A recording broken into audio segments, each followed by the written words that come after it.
Bueno, muchas gracias, José Luis, fue fantástico.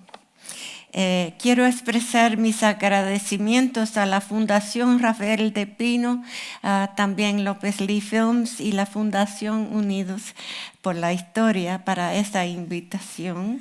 Y es un honor de participar hoy con ustedes sobre mi tema de esclavitud, derecho y frontera en el Imperio Español de América del Norte.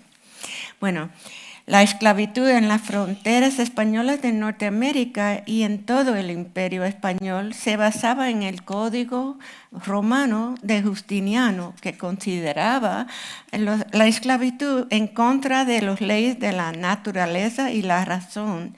Y la esclavitud era una condición judicial, no racial, y personas de muchas razas y etnias aún españoles que habían sido capturados en guerras justas, como este señor, estos señores, condenados por un delito o que se habían vendido a sí mismos como esclavos para escapar de la pobreza, compartían el mismo estatus legal.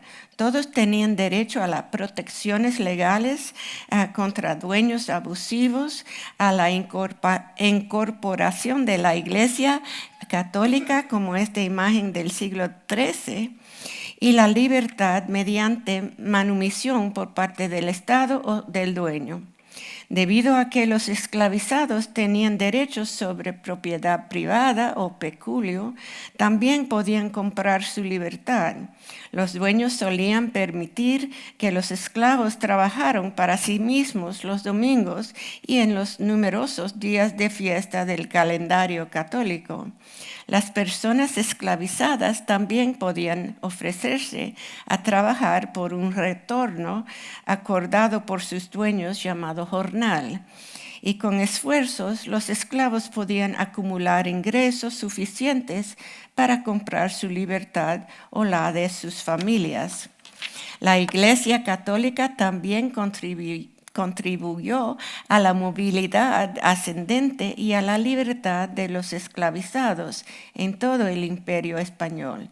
Los valores sociales y religiosos medievales, como esa imagen que te mostré, promovían la caridad hacia las clases miserables y animaban a los propietarios españoles a liberar a sus esclavos preferidos, a menudo en sus testamentos finales. Los esclavizados aprendieron rápidamente que la incorporación a la Iglesia les ofrecía beneficios prácticos y posiblemente espirituales también. Las cofradías religiosas negras establecieron capillas y hospitales a lo largo del Atlántico y atendieron a los hermanos y a sus familias en tiempos de necesidad. A medida que esas cofradías negras procesionaban con sus propias banderas e imágenes por las ciudades españolas durante las festividades religiosas, hacían visible para todos su comportamiento apropiado y su estatus incorporado.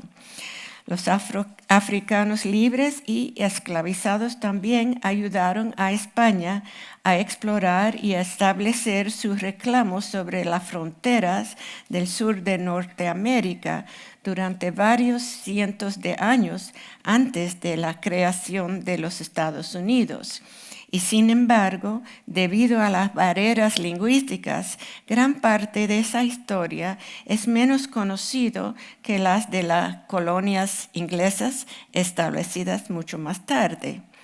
Entre lo más famoso de estos primeros exploradores africanos estaba el residente libre y alfabetizado de Sevilla, Juan Garrido, quien luchó desde la Española hasta Puerto Rico, Cuba y la Florida, junto a Juan Ponce de León, y luego se unió a Hernando Cortés para la épica conquista de Tenochtitlán. Gran parte de mi carrera ha estado dedicado a investigar la historia de las fronteras españolas de nuestro país y a los sujetos españoles negros como Juan Garrido, que ayudaron a reclamar y mantener la Florida para España. Tal como se imaginaba originalmente, la Florida abarcaba un vasto territorio que se extendía desde los Cayos de la Florida hasta Terra Nova y al oeste hasta las minas de México. El famoso almirante español Pedro Menéndez de Avilés estableció el primer asentamiento europeo permanente en lo que hoy es Estados Unidos de América, en San Agustín, Florida, en 1565. Mientras exploraba su nueva colonia, Menéndez descubrió a un mulato naufragado llamado Luis, que vivía entre la nación Calusa en el sueste de Florida. Luis era copropietario de un barco cargado de riquezas procedente de Nueva España que naufragó en la costa de Florida en 1554. El copropietario de Luis no era otro que Cosme de Farfán, comandante de la flota española del Tesoro. El conocimiento de Luis del idioma y la política de los Saís salvó a otros náufragos españoles y su cronista Hernando de Escalante acreditó a Luis que haberle acompañado en la exposición de un complot contra la vida de Menéndez. En señal de agradecimiento y porque reconoció el valor de su alfabetización geopolítica y cultural, Menéndez rescató a Luis y a otro africano que vivía entre los indios que se llamaba Juanillo y los incorporó a su nómina militar, entonces donde yo lo encontré. Los funcionarios españoles a través del Atlántico siguieron este patrón. Para 1600, los funcionarios cubanos habían organizado una milicia que incorporaba muchas personas, como se dice, de color, y una compañía de mulatos libre que contaba con 100 hombres. Reconociendo que España no podía responder lo suficientemente rápido con tropas metropolitanas a las amenazas extranjeras crecientes en el Caribe circuncaribeño, en 1663 el rey ordenó al virrey de Nueva España evaluar la formación de más compañías de negros libres. Su orden señalaba que los mulatos y negros que defendían sus reinos eran personas de valor que luchaban con vigor y reputación. La vulnerabilidad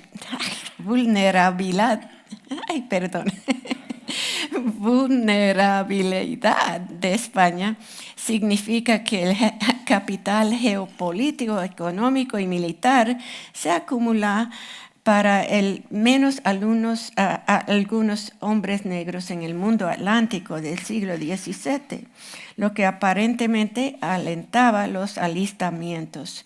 Y se organizaban unidades de milicias de negros libres en La Española, Veracruz, Campeche, Puerto Rico, Panamá, Caracas, Cartagena y la Florida. En San Agustín, al igual que en La Habana y en otras ciudades del Caribe, a los esclavos se les permitía trabajar por su cuenta los domingos y días fiestas y contratarse a sí mismos por un retorno, como he dicho. Y con esfuerzo, los esclavos podían acumular suficientes ingresos para comprar su libertad. Los dueños y el Estado también podían liberar a sus esclavos, y la libertad y la esclavitud africana coexisten en las colonias españolas, incluida en el sur de que hoy es Estados Unidos. El sur profundo adoptó un perfil diferente en 1670, sin embargo, porque cuando después de más de un siglo de asentamiento español en la región, los propietarios de plantaciones de Barbados, ya hostiles a España, establecieron una colonia inglesa en Charlestown, a solo 10 días de viaje de San Agustín. Y esa es la fortaleza que los españoles hicieron en San Agustín para esa defensa contra los nuevos de Charleston. Los códigos de esclavos que los propietarios ingleses desarrollaron en Barbados y trasladaron a la nueva colonia inglesa de Carolina consideraban a los esclavos como bienes muebles, propiedad trasladable, no muy diferente de su ganado y sus muebles. El sistema de esclavitud inglés presentaba códigos regulatorios estrictos y mínimas protecciones para los esclavizados y desalentaban firmemente las manumisiones. La esclavitud española, por otro lado, se basaba en el derecho romano, como también las 7 partidas, el código legal que gobernaba todas las colonias americanas de España.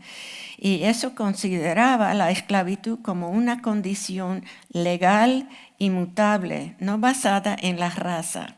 Los esclavos de cualquier raza siempre eran considerados humanos y como tales tenían derecho a protecciones legales como miembros de la iglesia y también se podían libertar, como he dicho, a través de testamento, autocompra, manumisión estatal o privada. Los esclavizados aprendían rápidamente las diferencias en los régimen de esclavitud español y de los ingleses. Y dada a su debilidad numérica, tanto los ingleses como los españoles utilizaron a indios y africanos como sustitutos para realizar grande parte de sus combates. Y eso fue en toda la frontera atlántica. En 1683, el gobernador de la Florida española, Juan Márquez Cabrera, siguiendo el ejemplo de gobernadores con escasez de personal en el Atlántico, creó una nueva milicia de pardos y morenos, como se llamaban, en San Agustín. Los hombres juraron ante Dios y la cruz su disposición a servir al rey, y aunque su juramento podría haber sido más bien formal, también fue un esfuerzo para definir sus estatus como miembros de la comunidad religiosa y civil, y como vasallos de una monarca de quien podían esperar protección o patrocinio a cambio de su servicio armado.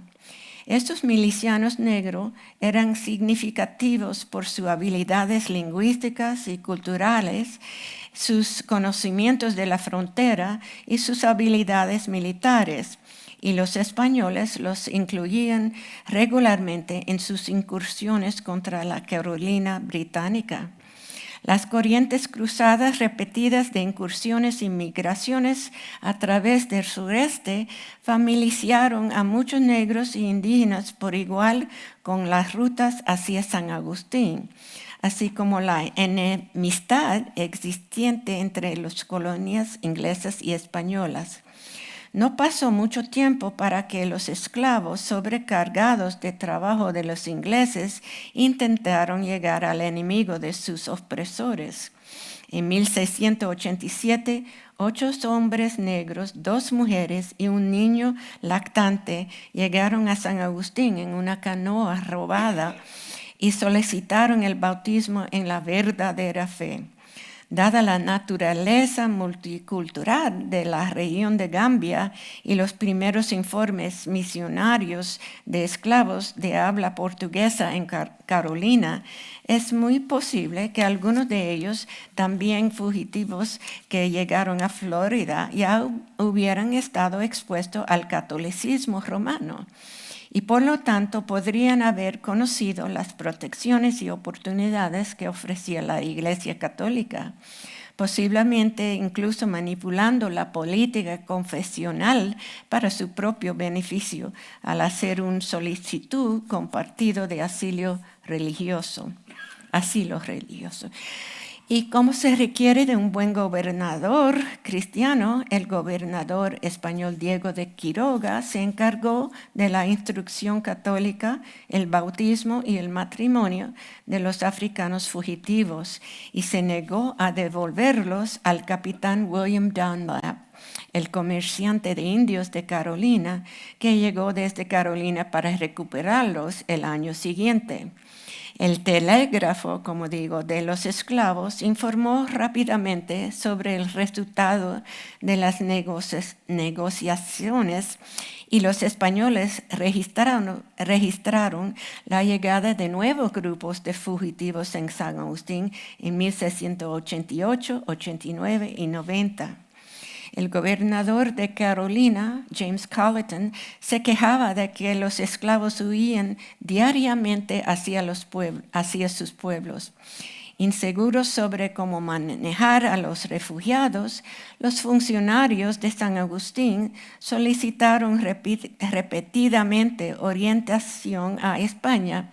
Y finalmente, el 7 de noviembre en 1693, Carlos II emitió una proclamación real, dando libertad a todos, tanto a los hombres como a las mujeres, para que con su ejemplo y con mi liberalidad, otros hagan lo mismo. La iniciativa y determinación de esos 8 hombres y mujeres esclavizados que arriesgaron sus vidas para ser libres llevaron así a una importante revisión de la política del Caribe española que daría forma a la geopolítica de los territorios fronterizos también españoles. La muerte del último rey Habsburgo, Carlos II, el hechizado, en 1700, dejó ya debilitado imperio español en caos. España necesitaba todos los manos posibles durante la aparentemente interminables guerras del siglo XVIII, de quien estudia Gonzalo más que yo, pero son uno siguiendo otro. Entonces, sí, al final, la guerra de 7 años.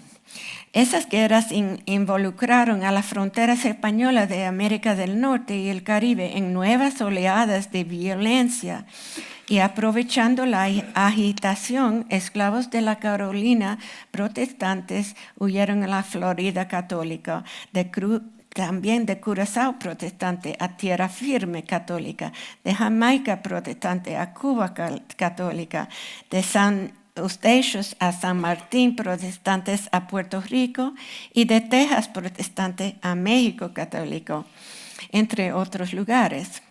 Y las quejas resultantes de los dueños de esclavos protestantes y de emisarios políticos ante funcionarios españoles y la corona española generaron una gran cantidad de registros diplomáticos sobre ese proceso. Y los registros de la Iglesia Católica también documentan ese proceso y a los esclavizados que se libraron por sí mismos. En 1738, el recién llegado gobernador de Florida, Manuel de Montiano, antecedente de Larramendi, esperaba la guerra con Inglaterra en cualquier momento y las peticiones combinadas y alianzas declaradas de africanos e indígenas sin duda debieron haber causado impresión en un gobernador que necesitaba sus servicios.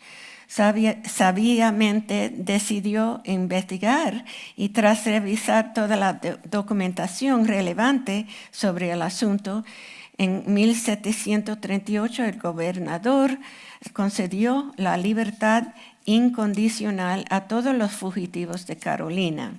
Y la corona revisó las acciones del gobernador, aprobó y ordenó que no solo todos los negros que habían llegado de la Carolina hasta la fecha, sino también todos aquellos que en el futuro vinieron como fugitivos de las colonias inglesas. y recibieron prontamente su libertad en nombre del rey. Además, porque no existían más pretextos para venderlos, el edicto real debía ser publicado públicamente para que nadie pudiera alegar ignorancia del fallo. Y en 1738, 2 décadas después de su esclavitud española, el hombre mandinga llamado Francisco Menéndez se convirtió finalmente en un hombre libre. El gobernador montiano asignó a los recién emancipados españoles tierras a 2 millas al norte de San Agustín y reconoció a Menéndez como líder de la nueva ciudad de negros libres, Gracia Real de Santa Teresa de Mose, establecido allá.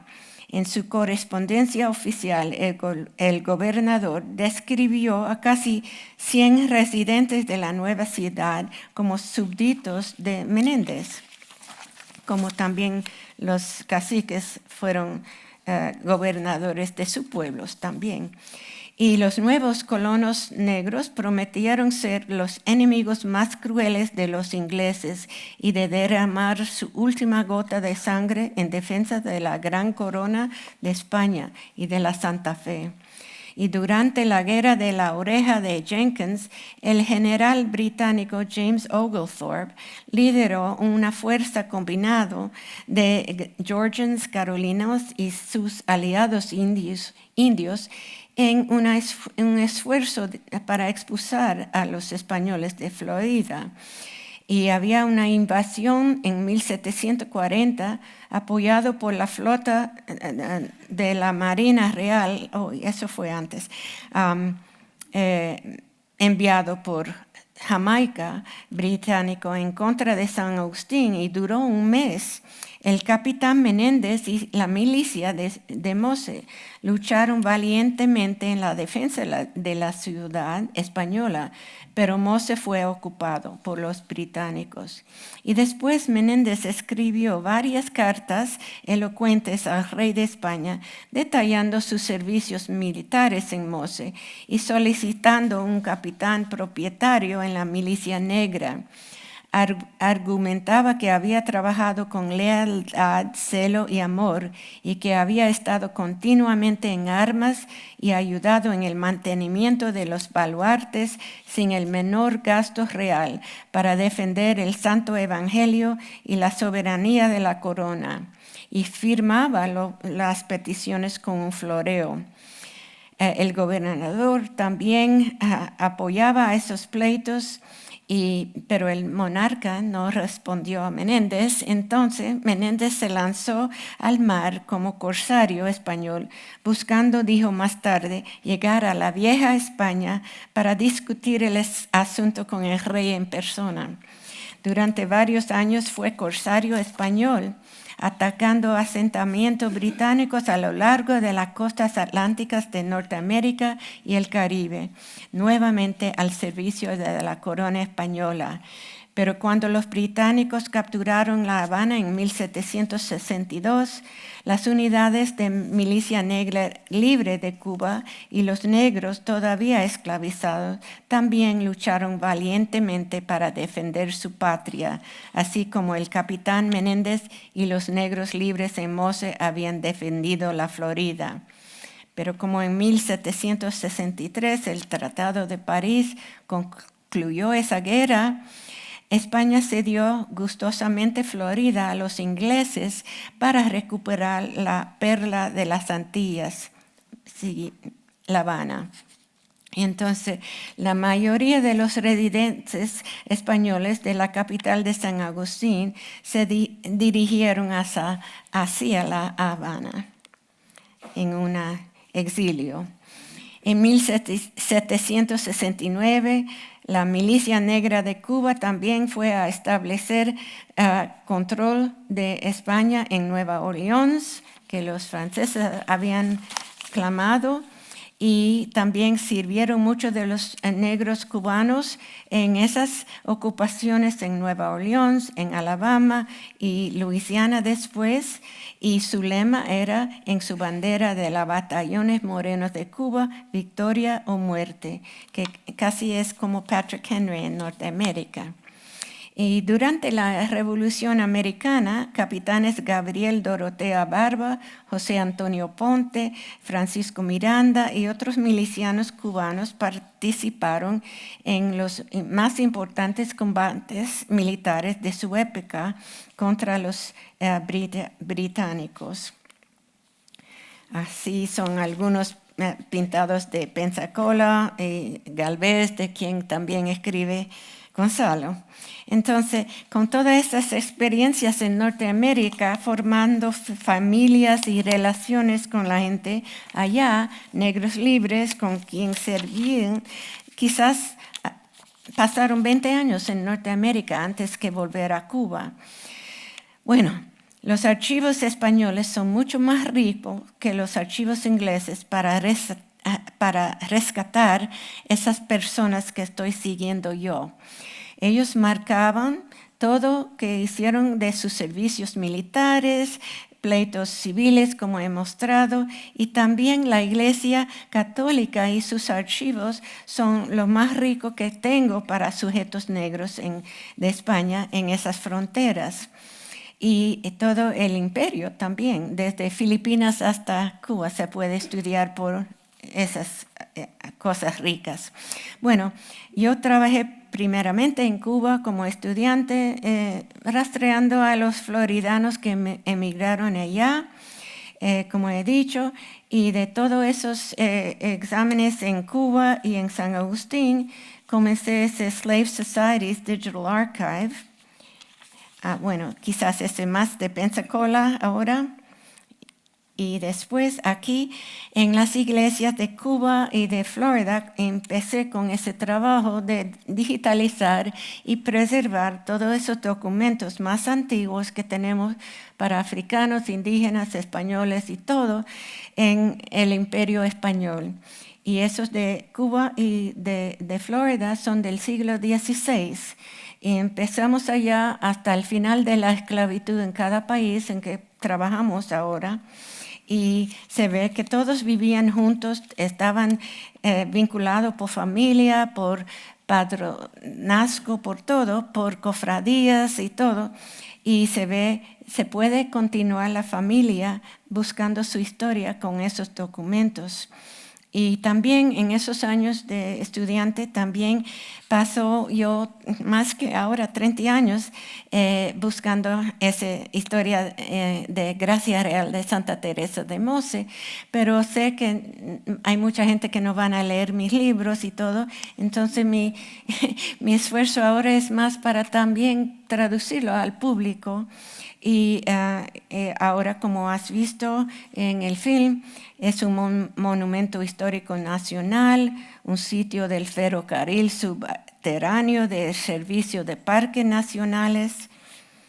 Y también seguimos con todo esto en San Agustín de la Nueva Florida, en Ceiba Mocha, como se llama ahora, en Cuba, y en Regla, con varios equipos de documentarios y cosas. Mis estudiantes, mi bibliotecaria, mi fotógrafa, todo.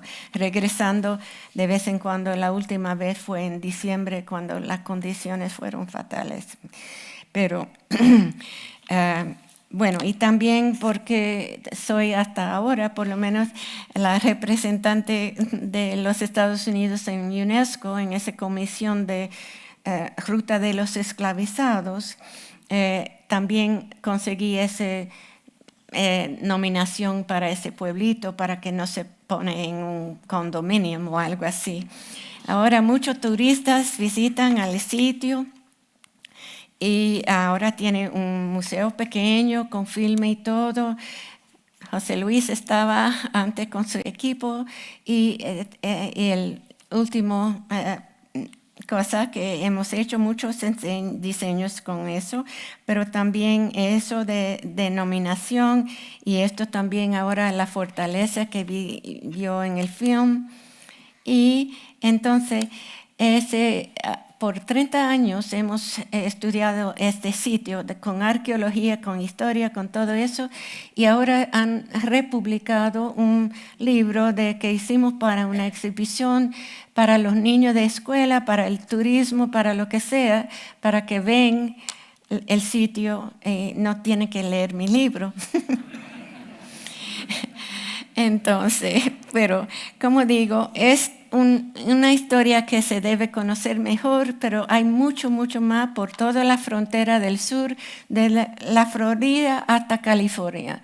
Todo fue español, pero porque muchos no leen español paleográfico y no conocen el idioma, hay que hacerlo al público más accesible. Entonces, con esos esfuerzos estamos hoy, ojalá, celebrando hoy también la historia pública que han hecho con ese documentario tan lindo. Muchas gracias.